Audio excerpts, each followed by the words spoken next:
Annette Funicello was an actress best known for being one of the first and most popular child performers on Walt Disney's The Mickey Mouse Club, as well as her subsequent performances in the series of beach films that started with 1963's Beach Party. In 1987, Annette was diagnosed with multiple sclerosis, and the debilitating disease gradually ate away her nervous system over the remaining decades, leading to her death in 2013. Join Facts First as we explore the heartbreaking way Annette Funicello spent her final years.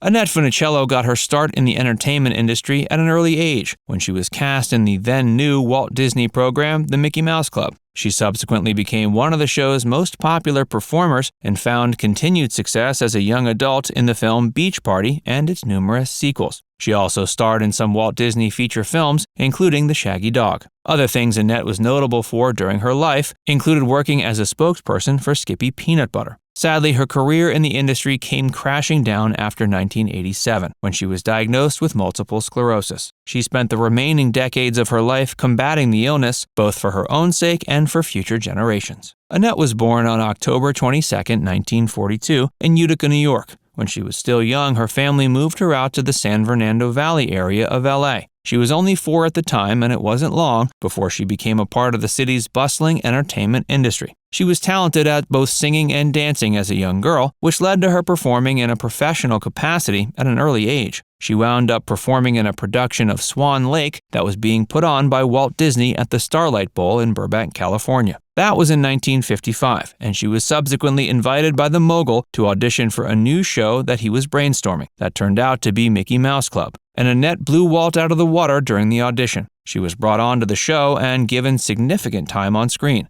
quickly becoming the most popular of the show's numerous child performers. These performers were dubbed the Mouseketeers, and Annette was the most popular of them all during her time on the show. She was only 13 when she took up the gig, and children loved getting the chance to watch someone their own age performing, not to mention that she was an incredibly talented performer for her age. Annette's time on the Mickey Mouse Club took advantage of both her singing and dancing skills. She grew to have a great deal of respect for Walt Disney during her time on the series and stayed under contract with the company for a time after leaving the show behind. Annette had shared she considered Walt to be something of a second father to her and claimed he was a child at heart. Although Annette was certainly incredibly talented going into her tenure on the Mickey Mouse Club, she claimed her time on the series was a great learning experience. Unlike numerous other child stars throughout the decades, Annette never went on to share any bad experiences about her time on the show that made her famous. Instead, she continued to appreciate all that her time on the program had done for her career. After leaving the Mickey Mouse Club, Annette appeared on numerous other programs under the Disney brand and in some of its feature films. Some of these films included Zorro and The 9 Lives of El Fego Baca in 1958. Following these, Annette was promoted to starring in feature films, with her most memorable appearance being her turn in the 1959 comedy feature The Shaggy Dog. She could also be seen in the Disney features Babes in Toyland and The Misadventures of Merlin Jones, as well as the latter film's sequel, The Monkey's Uncle. Hey, if you're enjoying this video so far, be sure to give it a like and subscribe to Facts First for more.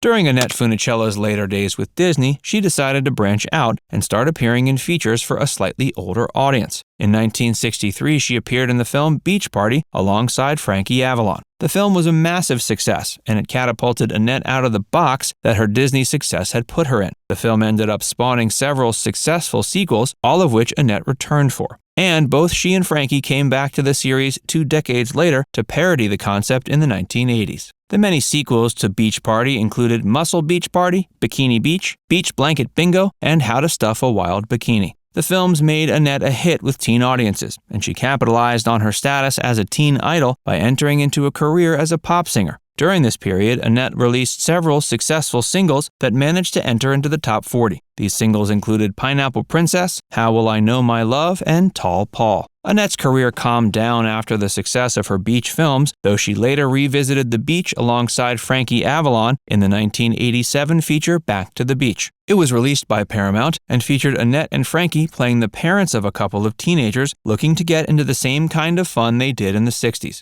Not long after Paramount's release of Back to the Beach, Annette and Frankie teamed up for a concert tour where they performed many of the songs from their hit 1960s beach films. It was meant to take advantage of nostalgia for the era amongst the now aging audience, and was a modest success for the two stars. Sadly, Annette announced devastating news soon after the tour ended. Having recently performed her successful tour with Frankie Avalon, Annette felt it was time to come clean to her fans about the battle she had been waging for several years. In 1987, Annette had been diagnosed with multiple sclerosis. By 1992, she no longer felt like she would be able to hide the illness from the public. Once Annette came out with the news that she'd been diagnosed with multiple sclerosis, she began dedicating her life to combating the illness. Not only did she attempt to ward off the effects the illness was having on her body, but she also began fundraising for increased research into how the disease might be prevented for future generations. In 1993, a year after coming out publicly with her diagnosis, Annette founded an organization called the Annette Funicello Research Fund for Neurological Disorders. In addition to starting the fund, she also started the Annette Funicello Teddy Bear Company. The company was created to market a range of collectible bears, much of the proceeds from which have gone to the actress's research fund. Annette also created her own perfume called Cello by Annette, which has also benefited neurological research. Despite all Annette did in her fight against multiple sclerosis, she ended up gradually succumbing to it. Second husband Glenn Holt aided her throughout her fight. The two married in 1986, a year before Annette received her diagnosis. She was previously married to Jack Gilardi, and the two had 3 children together. During her later years, she lived in the San Fernando Valley with her second husband, the same place she had grown up in. Annette was 50 when she announced she had been suffering from multiple sclerosis for several years. In the time after the announcement, she slowly lost the ability to walk.